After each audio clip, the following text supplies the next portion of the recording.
A car immobilizer is an electronic security system designed to prevent your engine from starting without the correct key or key fob. This critical safety feature has become standard in modern vehicles. The immobilizer works through transponder chip communication. Your key contains a small chip that sends a unique signal to the vehicle's engine control unit, or ECU. Only when the correct signal is received will the ECU allow the engine to start. Modern immobilizers use rolling code technology for enhanced security. This means the encryption code changes with each start attempt, making it nearly impossible for thieves to intercept and reuse the signal. Several common issues can cause immobilizer problems requiring a reset. The most frequent is a dead key fob battery, but other issues include ECU software corruption, damaged transponder chips, wiring problems, or conflicts with aftermarket security systems. Recent vehicles incorporate advanced features like smart keys with enhanced encryption, biometric authentication using fingerprints or facial recognition, and mobile app integration that allows immobilizer resets through your smartphone. Understanding these immobilizer basics helps you identify when a reset might be needed and what type of system your vehicle uses. This knowledge is essential before attempting any reset procedures. Here are 3 universal methods to reset your car immobilizer.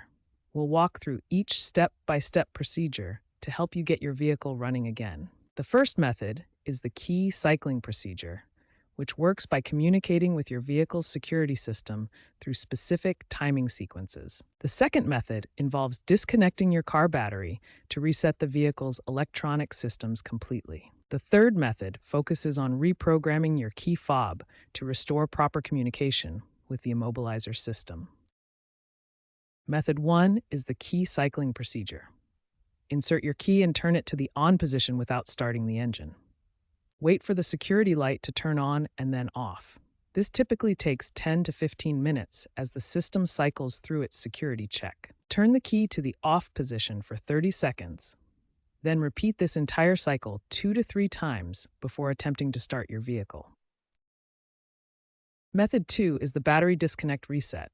Start by disconnecting the negative battery terminal using a wrench or socket tool. Wait 15 to 20 minutes to allow all electrical systems to fully discharge and reset. This waiting period is crucial for the reset to work properly. Reconnect the battery terminal securely.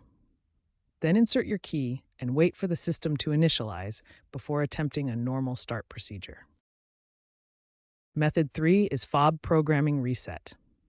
Enter programming mode by following your manufacturer's specific procedure, which typically involves a sequence of key turns and button presses. Press and hold the specific button combinations as outlined in your owner's manual. Each manufacturer has different sequences, so consult your vehicle's documentation. Wait for confirmation signals, such as lights flashing or beeping sounds. Then test all your programmed keys to ensure they work properly with the immobilizer system. If these DIY methods fail, it may be necessary to seek professional help. Consider professional assistance if you've had multiple failed attempts, error codes persist, your vehicle is under warranty, or you suspect ECU damage.